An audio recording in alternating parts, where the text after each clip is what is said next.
Imagine an empire so vast it stretched from the frozen forests of Siberia all the way to the sun-baked shores of the Persian Gulf, controlling the legendary Silk Road and forging a bridge between the civilizations of China and Europe, shaping the fate of continents.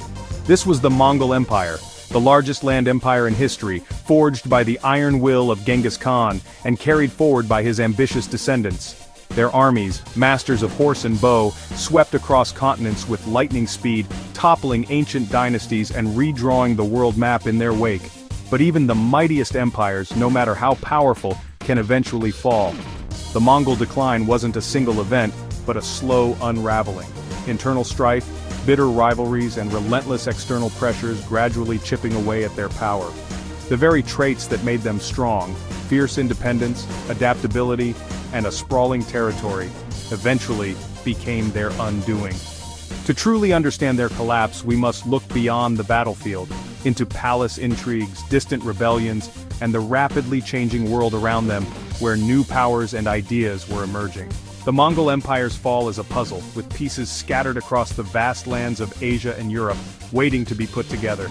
This is the story of how the world's greatest empire came undone, and how its legacy still echoes across continents today. The Mongol Empire was, at its heart, a family business, an empire built on kinship, loyalty and the bonds of blood. But when the inheritance in question was nothing less than the world itself, rivalry and jealousy were inevitable companions to power. The death of Genghis Khan, the empire's founder, sparked fierce succession crises among his ambitious sons and grandsons, each determined to claim their share of his legacy. Each new great Khan had to be elected at a kurultai, a grand council of nobles, leaving the empire leaderless and dangerously vulnerable for months at a time. These power struggles often erupted into bloody civil wars, such as the brutal Toluid civil war between Kublai and Arik Bok, which tore the empire apart from within. Eventually, the once unified empire fractured into 4 khanates, each ruled by a different branch of the family. Rivals more than allies, each with their own ambitions. As Mongol rulers settled in distant lands like China and Persia, they adopted local customs and traditions, gradually drifting away from their nomadic roots and the ways of their ancestors. This cultural assimilation only deepened the divisions. A Mongol living in the imperial splendor of Beijing had little in common with one riding the windswept steppes of Russia, or walking the bustling streets of Baghdad. Over time, the Khanates developed their own unique identities, priorities, and rivalries, pulling the once mighty empire further and further apart. The authority of the Great Khan faded into the background as regional rulers pursued their own ambitions and governed their territories as independent sovereigns. The single Mongol identity forged by Genghis Khan fractured, replaced by new hybrid cultures that blended Mongol traditions with those of the lands they ruled. The empire was no longer united. It had become 4 separate empires, locked in uneasy coexistence, each charting its own uncertain future. Conquering was one thing, ruling was another. The Mongols, a small minority, governed millions with diverse cultures and histories. Resistance was constant. Guerrilla wars in China and the Caucasus drained Mongol resources. The Mamluks of Egypt famously defeated the Mongols at Ain Jalut, shattering their aura of invincibility. In Japan, Mongol invasions failed, thwarted by samurai and typhoons, the legendary divine winds. Over time, resistance grew more organized. In China, resentment against the Yuan dynasty fueled secret societies like the Red Turbans. The Mongols' vast empire was a patchwork of peoples, held together by force. Communication and control across such distances were nearly impossible. As internal conflicts weakened the Mongols, local uprisings became harder to suppress. The empire's might began to unravel at the seams. When military power faltered, the patchwork fell apart. While the Mongols fought wars, a deadlier enemy crept in: disease. The Black Death, carried along Mongol trade routes, devastated populations from China to Europe.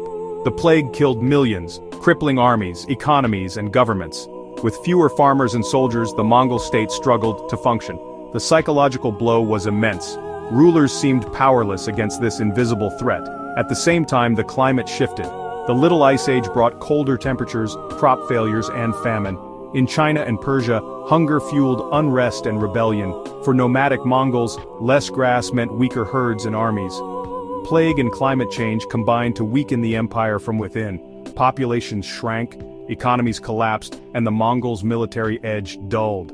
The very networks that once made the empire strong now spread disaster. The Mongol world was battered by forces no army could defeat. The Mongol Empire's fall played out differently in each of its 4 successor states, each forging its own path through chaos and change. In China, the Yuan dynasty faced rebellion, famine, and plague. The once mighty Mongol rulers struggled to maintain control as natural disasters and disease swept the land, fueling unrest among the people. The Red Turban movement, led by Zhu Yuanzhang, overthrew the Mongols and founded the Ming Dynasty. This marked a dramatic shift, as native Chinese rule was restored and the Mongol legacy in China faded into history. In Persia, the Ilkhanate's rulers became absorbed into Persian culture, blending Mongol traditions with local customs and art. After a ruler died without an heir, the state fractured into warring factions and faded away, leaving behind a legacy of cultural fusion but political fragmentation.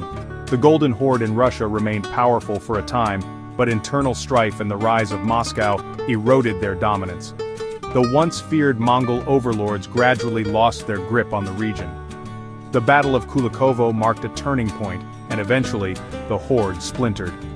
Russian principalities began to assert their independence, setting the stage for a new era. In Central Asia, the Chagatai Khanate was torn by civil war between traditional nomads and settled elites, as old ways clashed with new ambitions. It split in two and was eventually overtaken by Timur, who built his own empire on Mongol ruins, reshaping the region's destiny. Each Khanate's story was unique, but all were shaped by internal division and outside pressure.